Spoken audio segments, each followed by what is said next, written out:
Moin zusammen, schön, dass ihr dabei seid. Heute ist die liebe Jackie bei mir und wir wollen ein paar Fotos machen. Wie geht's dir? Gut, sehr gut. Was machen wir für Fotos heute? Bisschen Unterwäsche. Bisschen verspielt, bisschen Unterwäsche, ein bisschen sommerlich. Und wir sind heute nicht bei mir im Studio, wo ich sonst meistens fotografiere, sondern wieder mal bei mir zu Hause, weil wir ein bisschen was anderes machen wollten. Wir waren, glaube ich, die letzten beiden Male bei mir im Studio und deswegen haben wir gedacht, wir machen ein bisschen was mit natürlichem Licht. Und ich werde euch nachher auch noch mal ein bisschen das Lichtsetup zeigen. Das ist nämlich eigentlich nur so ein ganz großes Fenster. Viel mehr haben wir nicht. Keine Blitze, kein gar nichts. Super easy. Das heißt, meine Aufgabe ist leicht und Jackie muss die ganze Arbeit machen. Sie muss nämlich gut aussehen. Und wenn ihr Bock habt, dann können wir auch nachher noch mal zusammen in die Bearbeitung gehen und vielleicht das eine oder andere zeigen, wie wir das Ganze am Ende noch mal richtig schön aussehen lassen. Und ich hoffe, euch gefallen die Ergebnisse und bleibt dran. Bis später. Oh.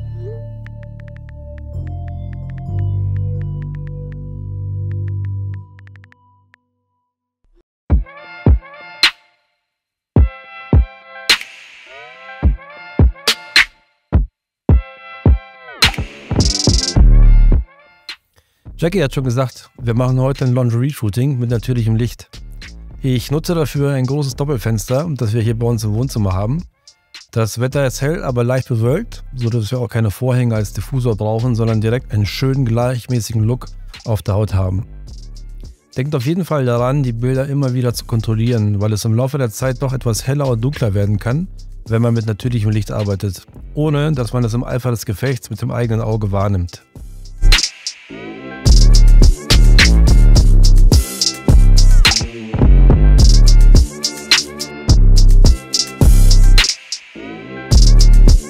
Mir ist wichtig, dass die Haut nicht ausbrennt. Meistens checke ich das einfach, indem ich schaue, dass auf dem Histogramm rechts nichts ausschlägt.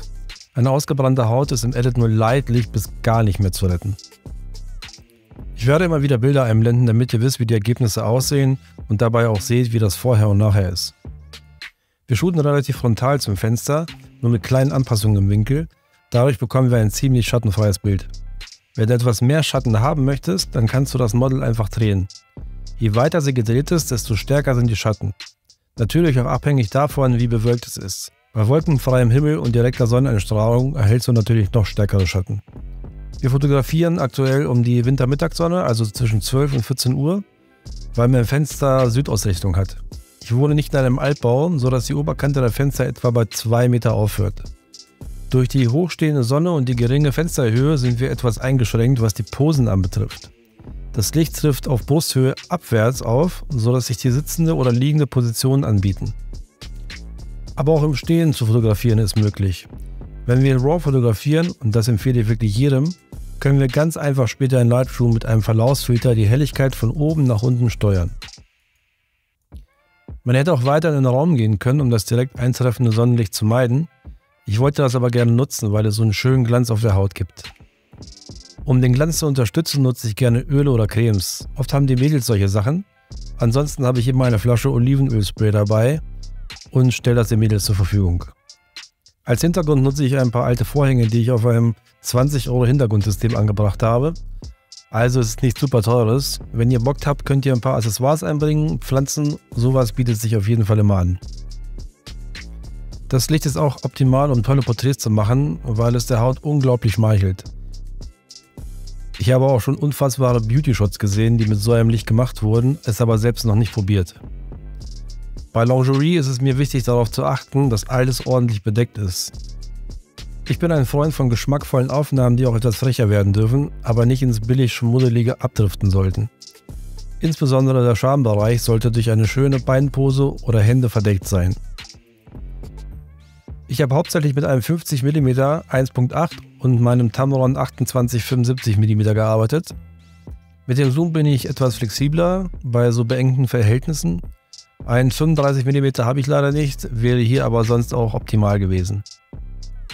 Die meiste Zeit hatte ich eine Blende von 2 bis 3.2 und eine Verschlusszeit von einer 250 Sekunde bis zu einer 320 Sekunde. Die ISO bewegte sich die meiste Zeit zwischen 100 und 400. So, wie versprochen, wollen wir uns bei einem Bild auch nochmal der Retusche widmen. Ich habe jetzt einmal schon das Ganze mit der Frequenztrennung etwas vorbearbeitet. Wenn du mein Video dazu noch nicht kennst, guck auf meinem Kanal. Da habe ich eben mal erklärt, wie ich mit der Frequenztrennung so grobe Unreinheiten aufräume und ein bisschen die Übergänge zwischen hellen und dunklen Bereichen anfasse und das Ganze etwas geschmeidiger mache. Heute soll es um das Thema Contouring gehen, auf das wir gleich einsteigen. Das mache ich normalerweise mit Dodge & Burn. Mit Contouring kannst du schön die Gesichtsform nochmal etwas hervorheben, auch andere helle und dunkle Bereiche nochmal so ein bisschen plastischer wirken lassen. Da ist natürlich deinem persönlichen Geschmack keine Grenze gesetzt. Das kannst du so machen, wie du gerne magst. Wie mache ich das Ganze? Eigentlich ist die Technik relativ einfach. Ich füge hier mit Alt eine neue Ebene hinzu in dem Modus weiches Licht und fülle die mit der neutralen Farbe 50% Grau und habe jetzt die Möglichkeit, auf dieser Ebene eben etwas zu zeichnen und zu malen. Ich stelle einen relativ kleinen Fluss ein, 1% oder 2% muss reichen, und nehme dann den schwarzen Pinsel zuerst und versuche so ein bisschen hier im Wangenbereich die Konturen etwas abzudunkeln. Und wenn ich das einmal hier so zeigen, dann siehst du, hier hat sich auf einmal so ein etwas dunklerer Bereich eingebaut. Den habe ich da gerade eben reingemalt, und durch das weiche Licht und durch den geringen Fluss ist das Ganze auch gar nicht so stark zu erkennen. Ich werde nachher die Deckkraft sowieso noch etwas senken. Das heißt, ich arbeite meistens erstmal darauf los und arbeite mir die Konturen lang.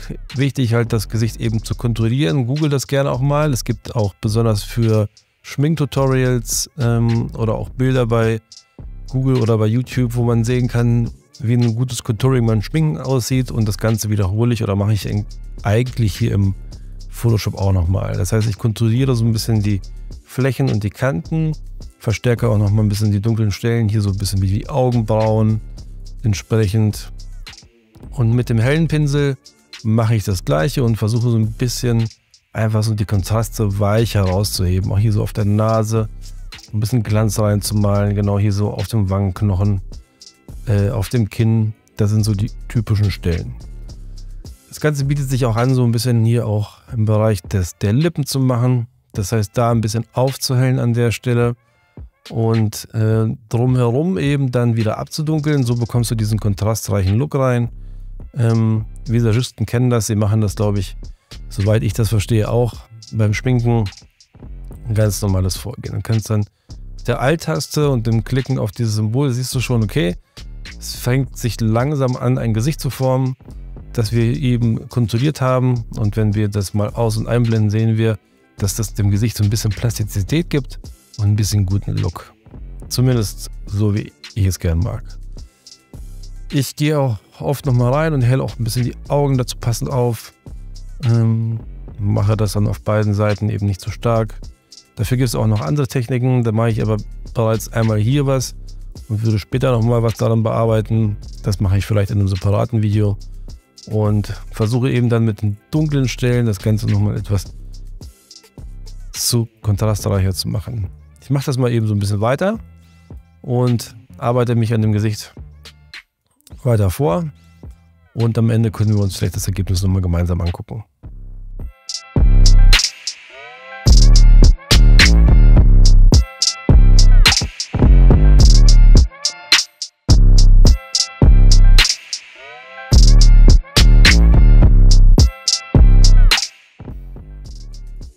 So, ich habe jetzt in relativ kurzer Zeit das Gesicht jetzt mal zügig konturiert. Wie viel ich da mache, ist immer so ein bisschen abhängig, wie viel Lust ich habe und wie ich das Bild so sehe.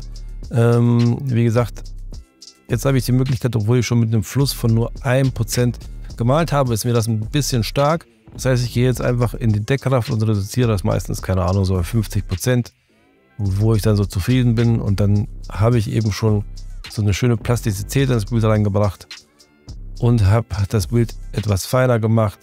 Die ganzen Übergänge, die kleinen Fältchen, die da so sind, verschwinden allein schon durch die Frequenztrennung, und durch die Konturierung gebe ich dem Ganzen quasi nochmal so einen kleinen Punch und einen kleinen Push. Versuch dich da so ein bisschen einzuarbeiten. Man braucht so ein Gefühl mit der Zeit, wo man denn nun wirklich wie konturieren soll. Wie gesagt, guckt euch da gerne auch mal, auch wenn es ungewöhnlich ist, Schminktutorials an oder lest euch welche bei Google durch. So ein paar Beispielbilder sind immer ganz hilfreich, dass man dann weiß, wie würde jetzt geschminkt werden, wie würde die dunklen Stunden, die hellen Stellen, wie würden die verteilt sein. Ich hoffe, das Video hat dir gefallen und wenn du Bock hast zu sehen, wie ich schönen Look mit Pauline gezaubert habe, dann guck dir gerne mein letztes Video an. Da habe ich dir erklärt, wie du mit hartem Licht arbeiten kannst und so einen schönen edgy Style hinbekommst. Vielen Dank, mach's gut, bis zum nächsten Mal.